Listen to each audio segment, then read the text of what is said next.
என் அன்பு சகோதர சகோதரிகளே, நாங்கள் ஒரு இந்து குடும்பத்தை சார்ந்தவர்கள்.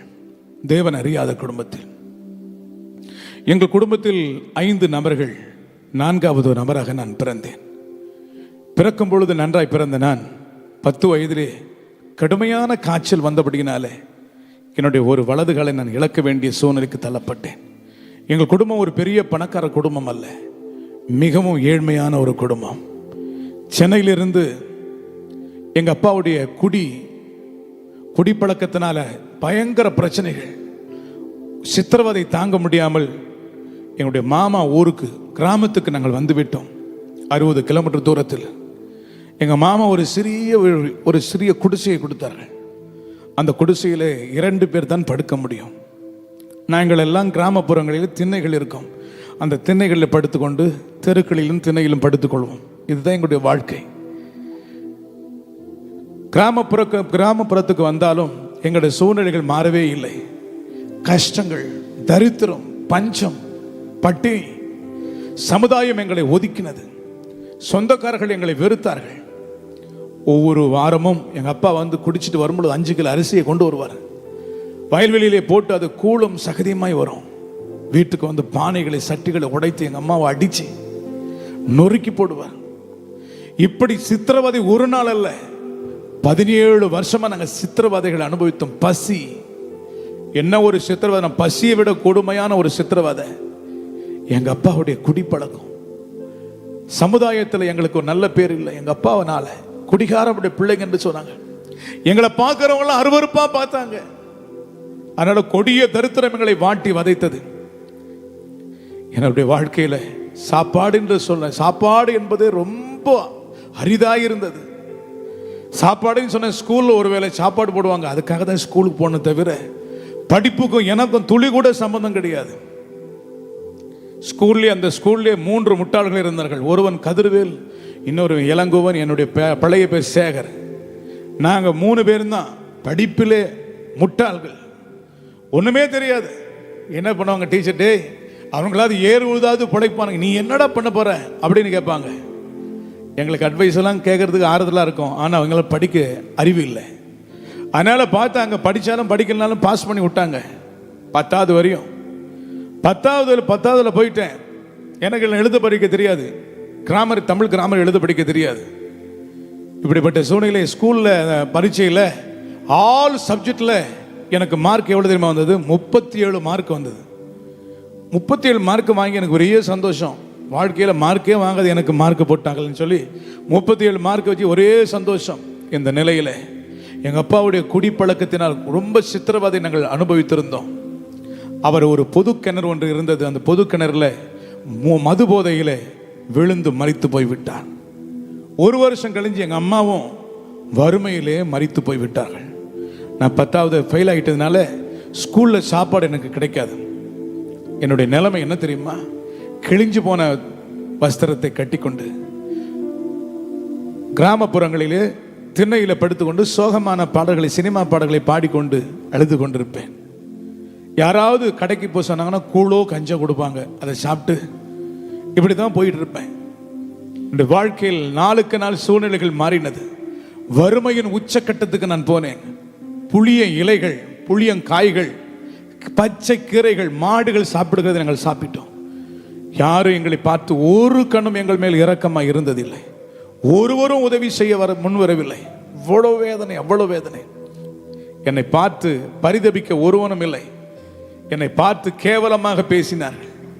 எல்லாரும் பரிகாசம் பண்ணினார்கள். ஏன் இந்த உலகத்தில் நீ வாழ்ற, நீ சாக வேண்டியதானே சொல்லி பயங்கரமாக என்னை ஏசினார்கள். ஒரு கட்டத்தில் இந்த வாழ்க்கை முடித்து கொள்ள வேண்டும் என்று சொல்லி கிராமப்புறம் பகுதியிலே ஒரு வயல்வெளி பக்கமாய் போய் அழுது கொண்டே இருந்தேன். யார்? கடவுள் ஒருத்தர் இருக்கிறாரா? அவர் ஒன்று இருந்தா நான் ஏன் இவ்வளவு கஷ்டப்படுறேன்? கடவுளே இல்லை. நான் சாகணும். ட்ரெயின்ல விழுந்து நான் சாக போகிறேன். யாராவது கடவுள் இருக்கீங்களா? உண்மையை சொன்ன கேட்டங்க. கேட்டதுனால தான் ஆண்டவர் பேசினார். உண்மையை சொல்லுகிற, கூப்பிடுகிற காக்கை குஞ்சுகளுக்கும் அவர் ஆகாரத்தை கொடுக்கிறார். இந்த ஏழை அவரை நோக்கி கூப்பிட்டு அவனுடைய இடுக்கண்களுக்கெல்லாம் நீக்கலாக்கி விடுதலை ஆக்கினார் என்று, ரட்சித்தார் என்று சங்கீதம் 34 வாசிக்கிறோம். இந்த ஏழைக்கு தேவன் மனமிறங்கி ஒரு ஆடு மேய்க்கிற சகோதரன் மூலமாய் சுவிசேஷம் எனக்கு அறிவிக்கப்பட்டது. எனக்குள் இருந்த இருள் விலகி போனது, நம்பிக்கையின் வாசல் உருவானது. மானிட்டு கொஞ்சம் ரைஸ் பண்ணுங்க. ஹல்லேலூயா. நம்பிக்கையின் வாசல் உருவானது. கர்த்தருடைய பரிசுத்த நாமத்திற்கு மகிமை உண்டாகட்டும். என் உணவை விட இயேசுதான் எனக்கு மேலாக தெரிந்தது. என் பசியை விட இயேசுதான் எனக்கு இன்பமாய் தெரிந்தது.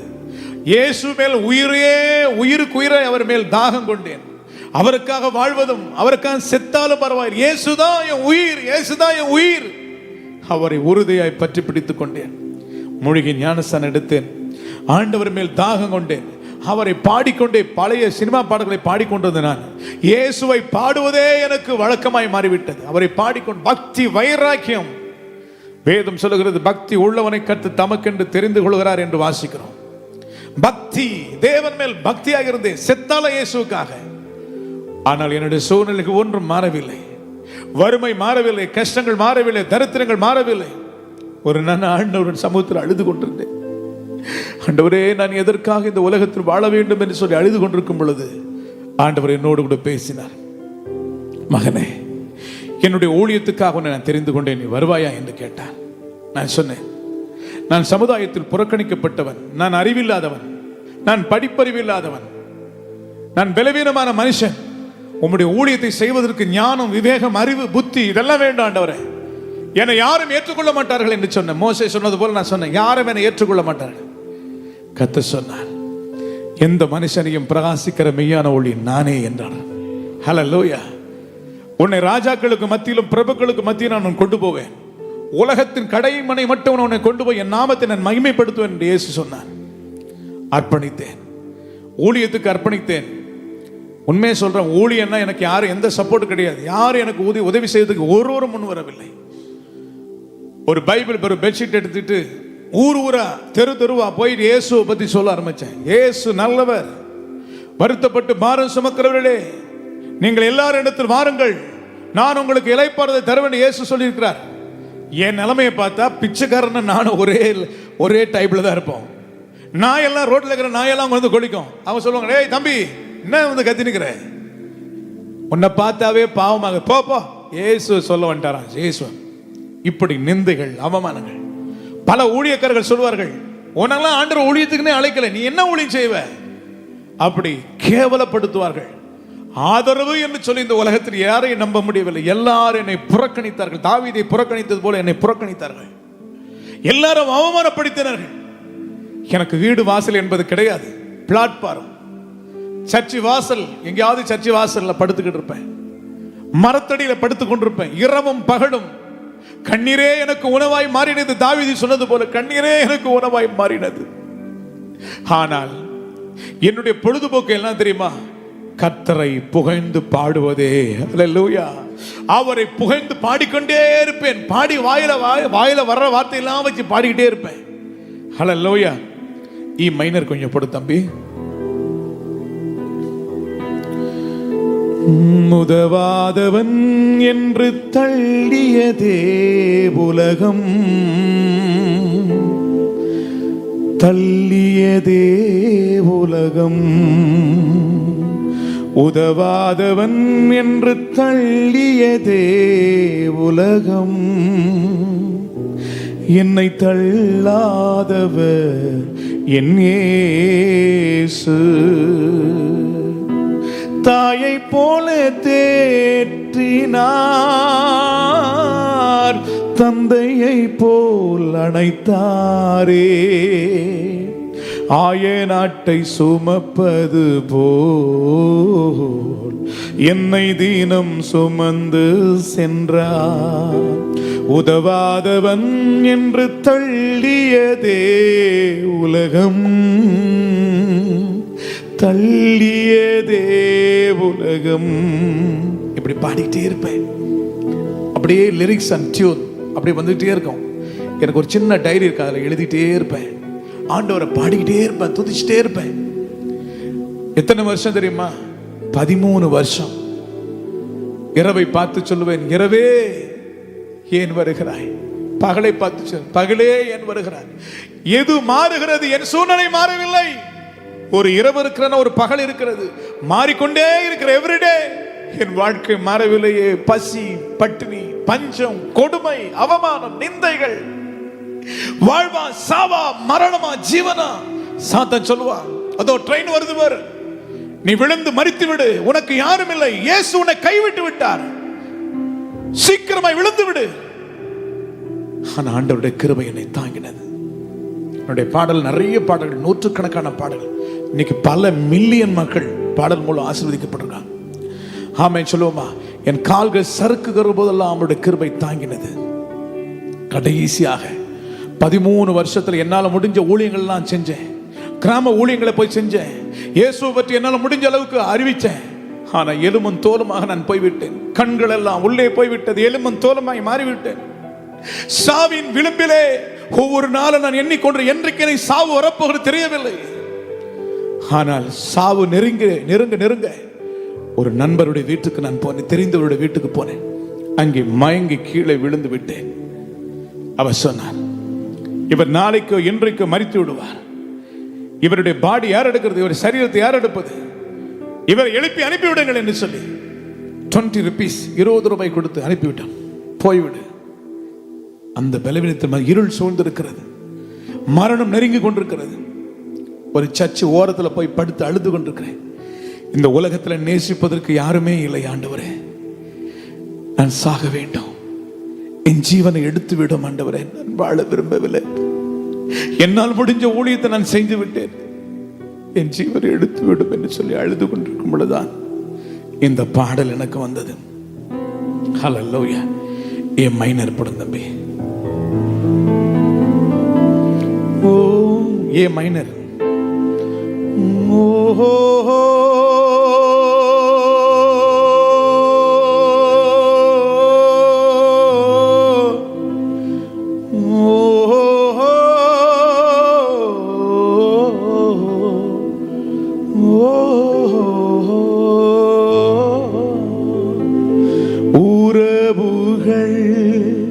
இல்லையே நீரின்றி யாருண்டு நாதா, நீரே என் தஞ்சமல்லோ, நீரே என் தஞ்சமல்லோ,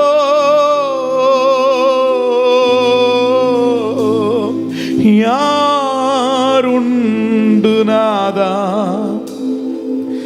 என்னை விசாரிக்க, தனிமையில் காதறிய ஆகாரின் குரலை கேட்டீர், மனம் கசந்து கலங்கி நின்ற அந்நாளின் ஜெபத்தை கேட்டீர். நீரே வேண்டுதல் கேட்பவரே, ஓ வேண்டுதல் கேட்பவரே, யாருண்டு நாதா என்னை விசாரிக்க. எனக்கு எல்லா பாடல லிரிக்ஸ் அண்ட் டியூன், நான் கடினமான பாதை போகும் பொழுது அது பாடலாக மாறினது. அப்படியே பாடிக்கொண்டே இருக்கிறேன். ஆண்டவரை பார்த்து சொன்னேன், என்னால் முடிஞ்ச ஊழியத்தை நான் செஞ்சிட்டேன்ப்பா, நான் வாழ விரும்பல, என் ஜீவனை எடுத்துக்கொள்ளும் என்று சொல்லி அழுது கொண்டிருக்கும் பொழுது வாழ தெரிந்த ஒரு சத்தம், உன் கிரிகளை நான் அறிந்திருக்கிறேன், உனக்கு கொஞ்சம் பலன் இருந்து என் நாமத்தை நீ மறுதலிக்காமல் என் வசனத்தை கை கொண்டபடியினாலே திறந்த வாசலை உனக்கு முன்பதாக வைக்கிறேன், ஒருவனும் அதை பூட்ட மாட்டான் என்று ஆண்டவர் சொன்னார். என்னை பின்பற்றி வா என்று. அதற்கு பிறகு என் சூழ்நிலைகளை கர்த்தர் மாற்றினார். நான் எனக்கு கொடுத்த நிறைய பாடல்கள் எல்லாம் ஒரு சில கன்வென்ஷன் வைப்பாங்க, அந்த கூட்டத்தில் ஒரு வாய்ப்பு கொடுப்பதே, தம்பி ஒரு பாட்டு ஒன்று பாடு அப்படின்வாங்க. மெட்ராஸ் பாஷையில் ஒரு பாட்டு ஒன்று எடுத்து விட்டா போதும், பேயெல்லாம் ஓடும். இந்த பையன் பாடினவே என்ன நடக்குது, ஒரு வித்தியாசமா இருக்குது, ஒரு ஆறுதல் இருக்குது, பேயெல்லாம் ஓடுது. அடுத்து என்ன பண்ணுவாங்க, அடுத்த கூட்டத்துக்கு புக் பண்ணுவாங்க. இப்படி தேவனுடைய கரத்தில் மகிமையாய் பயன்பட ஆரம்பித்தேன். என் சூழ்நிலைகளை கர்த்தர் மாற்றினார். என் அவமானங்களை இயேசு மாற்றினார், என் நிந்தைகளை இயேசு மாற்றினார். ஜாதிகளுக்கு முன்பதாக, ஜனங்களுக்கு முன்பதாக ஆண்டவர் உயர்த்தார் ஊழியத்தின் பாதையில். எனக்கு ஒரு நல்ல ஒரு திருமணமா, நல்ல ஒரு பார்ட்னரை கர்த்தர் கொடுத்தார், நல்ல அருமையான மனைவியை கர்த்தர் கொடுத்தார். 2020 எங்களுக்கு திருமணம் நடந்தது. அதற்கு பிறகு ஒரு 1.5 வருஷம் கழிச்சு எங்களுக்கு ஒரு நல்ல ஒரு ஆண் குழந்தை பிறந்தது. நல்ல ஒரு 2.5 வயசு பிள்ளை. ஊழியத்தில் ஆண்டவர் நல்ல மகிமையை பயன்படுத்தி கொண்டிருக்கிறார். ஒரு நாள் நான் ஊழியத்துக்கு சென்றிருந்தேன். அப்பொழுது என்னுடைய மனைவி ஃபோன் பண்றாங்க.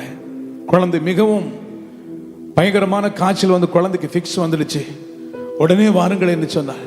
மருத்துவமனைக்கு கொண்டு போய் விட்டார்கள். வேறொரு மருத்துவமனைக்கு ராமச்சந்திரா மெடிக்கல் ஹாஸ்பிட்டல் கொண்டு போயிட்டோம். வெள்ளிக்கிழமை இரவு கொண்டு போகிறோம். சனிக்கிழமை காலையில் டாக்டர் சொன்னார், சார் ஐ எம் சாரி, உங்கள் குழந்தை மரித்து விட்டது. பிரெயினுக்கு போகிற அத்தனை நரம்பும் கட்டாயிடுச்சு. குழந்தையுடைய பாடி எடுத்து போயிடுங்க. நாங்கள் ஞாயிற்றுக்கிழமை ஆராதனை செய்வதா அடக்கம் செய்வதா?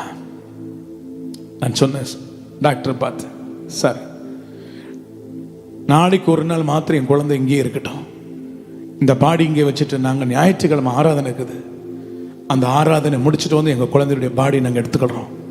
சரி, உங்களை அவ்வளோ பணம் கட்ட முடியுமா? எவ்வளோ பணம்லாம் கட்டிடுவோன்னு சொன்னேன். குழந்தை மருத்துவமனையில் இருக்கிறது. ஞாயிற்றுக்கிழமை ஆராதனை நடந்து கொண்டிருக்கிறது. தாங்கவே முடியவில்லை. ஆனாலும் இந்த தேவனை ஆராதிப்பதில் நான் குறைந்து போகவில்லை. திங்கட்கிழமை என்னுடைய குழந்தையுடைய பாடி எடுப்பதற்கு நான் போகிறோம். எங்கள் கையில் பணம் இல்லை. அவ்வளோ பெரிய ஹாஸ்பிட்டல், மருத்துவமனை, பிரைவேட் ஹாஸ்பிட்டல். நான் போவதற்குள்ளாக ஒரு சகோதரி மூலமாக அந்த பணத்தை தேவன் சந்தித்து என் குழந்தையுடைய பாடியை வீட்டுக்கு கொண்டு வந்தேன். என் குழந்தையுடைய பாடியை வீட்டுக்கு கொண்டு வந்து பாடின பாடல் தான் என்னதான் ஆனால் என்ன, என் மீட்பர் உயிரோடு உண்டு என்ற பாடல். ஹல்லேலூயா. டி மேஜர் பண்ணுவா. குழந்தையுடைய பாடியை வச்சு பாடின பாட்டுங்க.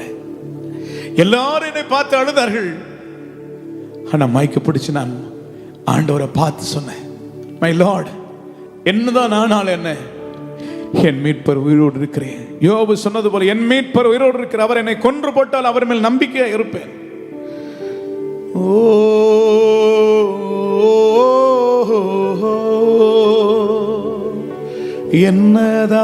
என்னதானால் என்ன, என் மீட்பர் உயிரோடுண்டு. என்னதானால் என்ன, என் மீட்பர் உயிரோடுண்டு. தொடர்ந்து பயணம் செய்வேன், என் துணையாளர் முன் செல்கிறார். என்னதானால் என்ன, என் மீட்பர் உயிரோடுண்டு. தொடர்ந்து பயணம் செய்வேன், என் துணையாளர் முன் செல்கிறார். மரணமே ஆனாலும் என்ன, ஜீவனே ஆனாலும் என்ன, மரணமே ஆனாலும் என்ன, ஜீவனே ஆனாலும் என்ன, பரிசுத்தரில் பின்னே செல்வேன், திரும்பி நானும் பார்க்க மாட்டேன். எனது ஜீவன் உமது கரத்தில் ஒருவரும் பறிப்பதில்லை, ஒருவரும் பறிப்பதில்லை, ஒருவரும் பறிப்பது. பாடுவோம். என்னதான் ஆனால் என்ன,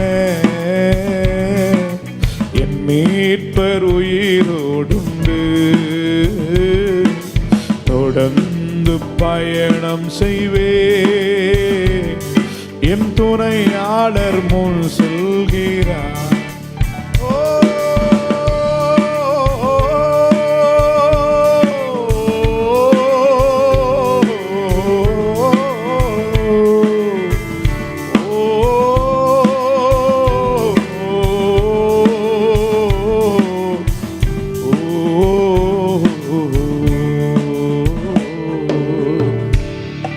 இந்த பாடலை என் குழந்தையுடைய பாடி வைத்து பாடினேன். எல்லாரும் அழுதார்கள். 2 வயசு பையன் அப்பா டேடி டேடின்னு சொல்லுவான். என் குழந்தைய அடக்கம் பண்ணிட்டு வீட்டுக்கு வந்தேன். வீட்டுக்கு வந்த வெறுமையா இருக்குது. டேடி டேடின்னு சொல்ல பிள்ளை காணோம். ஆண்டவரை பார்த்து சொன்ன, ஆண்டவரே நான் என்ன துரோகமா செஞ்சேன்? ஏன் பிள்ளை ஏற்றுக்க? நான் ஒரு ஆளை கையை பிடிச்சு நடக்கிற அளவுக்கு ரொம்ப கஷ்டப்படுறேன். என் குழந்தைய எடுத்துங்கப்பா எதுக்கிட்டே இருக்கிறேன். அப்பொழுது ஒரு சத்தம், பரிமள தைலம் குப்பியில் இருக்கிற ஒரு வாசனை வீசாது. அந்த குப்பியை உடைச்ச எவ்வளவு வாசனை வீசுமோ, உன்னை கொண்டு லட்சக்கணக்கான மக்கள், கோடிக்கணக்கான மக்களை, உடைஞ்சு போய் நொறுங்கி போய் இருக்கிற மக்களுக்கு நீ போய் நிற்கும் பொழுது பரிமள தைலத்தினுடைய மகிமை வாசனை எப்படி வீசுகிறதோ என்னுடைய மகிமை அநேகரை உயிர்ப்பிக்கும் என்று ஆண்டவர் சொன்னார். I am surrendered, Lord. I am surrendered. அதற்கு பிறகு நான் ஊழியத்தில் பயங்கரமாய் கர்த்தர் என்னை பயன்படுத்த ஆரம்பித்தார். போகிற இடத்திலெல்லாம் கர்த்தருடைய பாடல்களை பாடும் பொழுது ஜனங்கள் தானாய் அழுவார்கள், வாலிபர்கள் தானாய் அழுவார்கள். கூட்டம் முடிஞ்ச பிறகு ஜனங்கள் அழுது கொண்டே இருப்பார்கள், தேம்பி தேம்பி அழுவார்கள். கர்த்தர் வலிமையை எடுத்து பயன்படுத்த ஆரம்பித்தார். தேசங்களுக்கு பயன்படுத்த ஆரம்பித்தார், பட்டணங்களுக்கு பயன்படுத்த ஆரம்பித்தார். பலமான கிரியை நடந்து கொண்டிருக்க அடுத்த ஒரு சோதனை என்ன தெரியுமா? ஒருவனை கர்த்தர் பயன்படுத்துவதற்கு தேவன் சித்தம் கொண்டிருக்கும் பொழுது பல விதத்தில் போராட்டங்கள் வரும். அடுத்த ஒரு போராட்டம். இந்த போராட்டத்துக்கு பிறகு இன்னொரு குழந்தை பிறந்தது. அந்த குழந்தையும் மரித்து போனது. அப்படியே அர்ப்பணிச்சு 2 குழந்தைகள் செத்து போனுச்சு. ஆண்டவர் இன்னும் வல்லமையா என்னை பயன்படுத்த ஆரம்பித்தார். இன்னும் ஷைன் பண்ண ஆரம்பித்தார். இன்னும் அபிஷேகத்தை கர்த்தர் கூட்டி கொடுத்தார், வலிமைகளை கூட்டி கொடுத்தார். தேசத்துல மக்கள் பாடல், அநேக பாடல்களை கர்த்தர் எனக்கு கொடுத்துட்டே, லிரிக்ஸ் கொடுத்துட்டே இருக்கார். இன்றைக்கு என்னுடைய பாடல்கள் கிட்டத்தட்ட என்னுடைய சேனல்ல கிட்டத்தட்ட 6 கோடி மக்கள் கேட்டுக்கிட்டே இருக்கிறாங்க. நிறைய மக்கள் அவங்க கேட்கறவங்க எல்லாம் சொல்லுவாங்க, பாஸ்டர் உங்க பாட்டை கேட்டா எங்களுக்கு அள வருது. பாவ உணர்வு அடைந்து ஜனங்கள் ரட்சிக்கப்படுறாங்க. முஸ்லீம், இந்துக்கள், நிறைய பேர், தேவன் அறியாத மக்கள் கூட இயேசுவை அன்பை அறிந்து கொண்ட பாடல் மூலமாக அறிந்து கொள்கிறார்கள். இப்படி வலிமையாய் கர்த்தர் பயன்படுத்தும் பொழுது அடுத்த ஒரு சோதனை வந்தது. ஒரு நாள் காலையில் அதிகாலையில் 2:30 மணிக்கு அப்படி லைவா பார்க்கிறேன். பூமி பிளந்து ஒரு பெரிய வலு சர்ப்பம் வந்தது. அதனுடைய தலை மிருகத்தினுடைய தலையும் மனுஷனுடைய தலையும் இணைக்கப்பட்டிருந்தது. என்னை பார்த்து சொன்னது, ஏய் லூக்கஸ் சேகர், நித்ரவ ஆராதனையே, உன்னால என் ராஜ்யம் அழிக்கப்படுது. உனக்கு எத்தனை கோடி வேணா சொல்லு, நான் தரேன். உலகத்தில் என்ன வேணும்னு சொல்லு, அறைக்குள் நான் கொண்டு வரேன். அவன் சொன்ன ஒரே ஒரு கட்டளை, இயேசுவை நீ மகிமைப்படுத்தாதே, உன்னாலே ராஜ்யம் அழிக்கப்படுது. நான் சொன்னேன், ஒரு ராஜ்யத்தை அழிப்பதற்கு தான் ஆண்டவரை அபிஷேகம் பண்ண கெட் அவுட் என்று சொன்னேன். அவன் சொன்னான், நான் உன்னை கொன்னுடுவேன், நான் உன்னை வாழ விட மாட்டேன், நான் உன்னை கொன்னுடுவேன். நான் சொன்ன அந்த நேரத்தில் ஆண்டவர் அந்த ஞானத்தை கொடுத்தார். என் தலையில் இருக்கிற ஒரு முடி கூட ஆண்டவருடைய அனுமதி இல்லாம கீழே விடாதுன்னு சொன்னேன். அவன் சொன்னான், இப்ப வேணா உன்னை விட்டு போறேன், நான் விட மாட்டேன். அப்ப எனக்கு ஆரம்ப ஊழியம். ஒரு சின்ன டிவிஎஸ் எக்ஸல், எங்க இந்தியாவில் சின்ன ஒரு வண்டி. அந்த வண்டி தான், அதுக்கு வாயிருந்தா அழும். அதை வச்சிருந்தா 100 கிலோமீட்டர் தூரம், 80 கிலோமீட்டர் தூரம் ஊழியத்துக்கு போவேன். ஒரு நாள் ஊழியத்துக்கு நான் புறப்பட்டு கொண்டிருக்கும் பொழுது மழை பெஞ்சு சகதியா இருந்தது. அப்படி வண்டியை ஸ்டார்ட் பண்ணும் பொழுது என்ன ஆச்சுன்னா, அந்த மலையில சரைக்கு, கால் சரைக்கு அப்படியே மெல்லா கடிச்சு விழுந்தும் பார்த்தீங்களா, என்னுடைய ஸ்பைனல் கார்டு, முதுகு தண்டு உடைந்து விட்டது. டிஸ்க் L2 L3 4 எல்லா டிஸ்கும் கொலாப்ஸ் ஆகி இந்த பக்கம் ஓரமா ஒதுங்கிடுச்சு. டாக்டர் சொல்லிட்டாங்க, மருத்துவமனைக்கு போனோம். டாக்டர் சொன்னாங்க, எம்ஆர்ஐ ஸ்கேன் எடுத்து பார்த்து சொல்லிட்டாங்க, சாருடைய லைஃப் முடிஞ்சு போச்சு, இனிமேல் இவர் நடக்கவே முடியாது, கோமா நிலைக்கு போயிடுவார், 2 கைகளும் 2 கால்களும் சேர்ந்து விடும். டாக்டர்கள் அனுப்பிவிட்டார்கள். அவ்வளவுதான், வீட்டுக்கு அனுப்பிச்சிட்டாங்க. ஒரு டெட் பாடி கொண்டு வந்து வீட்டில் கலந்த மாதிரி கலத்திட்டாங்க. நானும் அழுகிறேன், என் மனைவி அழுகிறேன். சோதனை மேல் சோதனை, கண்ணீர் மேல் கண்ணீர், வேதனை மேல் வேதனை. பிள்ளைகளை இழந்த ஒரு பக்கம், இன்னொரு பக்கம் ஸ்பைனல் கார்டு, முதுகு தண்டு, டிஸ்க் எல்லாம் கொலாப்ஸ் ஆயிடுச்சு. அழுது கொண்டே இருக்கிறோம். பிசாசு வந்து சொல்றான், இதுதான் உனக்கு கடைசி படுக்கை, இதோடு நீ சாக போகிறாய். நான் சொன்னேன், இனிமேல் தான் ஆரம்பம். ஹல்லேலூயா. அழுது கொண்டிருக்கிறேன், ஆண்டவரே என் ஜீவனை எதற்காக வைத்திருக்கிறீர் ஆண்டவரே, என்னை எழுப்போம் என்று சொல்லி அழுது கொண்டிருக்கிறேன். என் மனைவி அந்நிய பாஷையில 8:30 மணிக்கு அந்நிய பாஷையில பேச ஆரம்பித்தாங்க. நைட்டு 12:01 அழுது கொண்டு புலம்பி அழுகிறார், ஆண்டவர் எங்களுக்கு உதவி செய்யும், எங்களுக்கு உதவி செய்யும். கண்ணீரோடு அழுது கொண்டு நானும் அழுது கொண்டு. அப்பொழுது ஒரு வார்த்தை, உனக்கு விரோதமாய் உருவாக்கப்படும் எந்த ஆயுதமும் வாய்க்காதே போகும் என்ற ஒரு சத்தம் வந்தது. என் மனைவி அழுது கொண்டிருக்க அப்படியே எழுந்து உட்கார்ந்து ஆரம்பித்தேன். கொஞ்ச நேரத்துக்குள்ளாக பெட்டை விட்டு கீழே இறங்கி நிற்க ஆரம்பித்த ஒன்று எனக்கு நல்ல ஹீலிங் நான் உணர்ந்தேன். அதற்கு பிறகு நடக்க ஆரம்பித்தேன். ஒரு பிரச்சனையும் இல்லை. அன்றைக்கு கொடுத்த விடுதலை இன்றைக்கு பல நாட்கள் பல மணிக்கணக்காய் ஆண்டவருடைய சமூகத்தில் நின்று கர்த்தருக்கு ஆராதனை செய்கிறேன். ஆண்டவர் கொடுத்த ஹீலிங் சுகத்துக்காக நன்றி. ஹல்லேலூயா. அதற்கு பிறகு 2 முறை 3 முறை விழுந்து விட்டேன். அதிலும் கர்த்தர் எனக்கு சுகத்தை கொடுத்தார். ஒரு பிரச்சனை இல்லை. ஒரு முறை கிட்னியில 10 ஸ்டோன் வந்துருச்சு. 10 mm 12 mm எல்லாம் வந்துருச்சு. அதிலும் கர்த்தர் விடுதலை ஆக்கினார். சமீபத்தில் ஆகஸ்ட் மாதம் திடீரென்று நெஞ்சு வலி வந்து விட்டது. என்னை தீவிர சிகிச்சைக்கு கொண்டு போய் விட்டார்கள். அந்த நெஞ்சு வலியிலே 3 நாள் ஊழி செஞ்சேன்.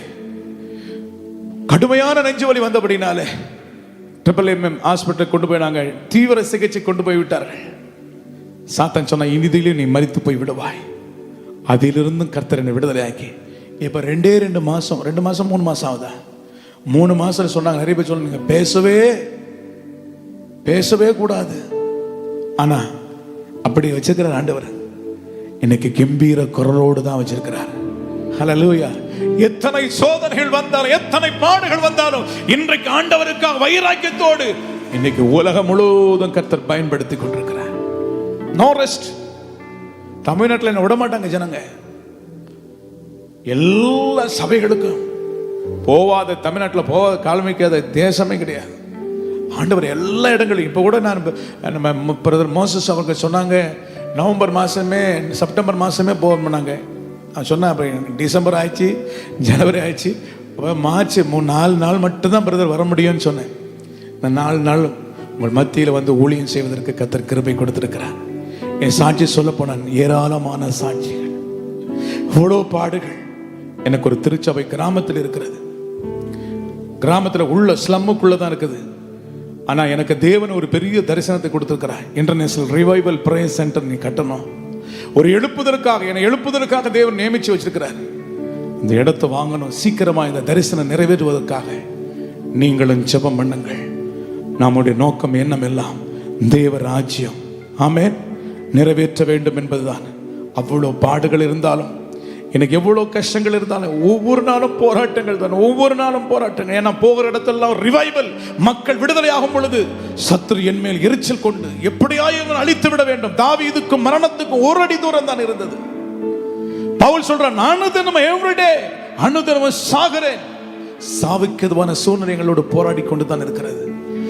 மரணத்தை ஜெயித்த இயேசு எங்களோடு கூட இருக்கிறபடினாலே ஒவ்வொரு நாள் அங்கே ஜெயித்து அவருடைய ராஜ்யத்தின் பணியை நடத்தி கொண்டே இருக்கிறோம். ஹல்லேலூயா.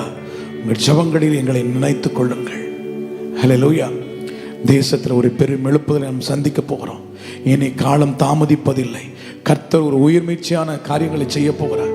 பல இழப்புகள் சந்தித்தாலும், பல போராட்டங்கள் சந்தித்தாலும், இன்னும் என் ஆதங்கம் ஓயவில்லை.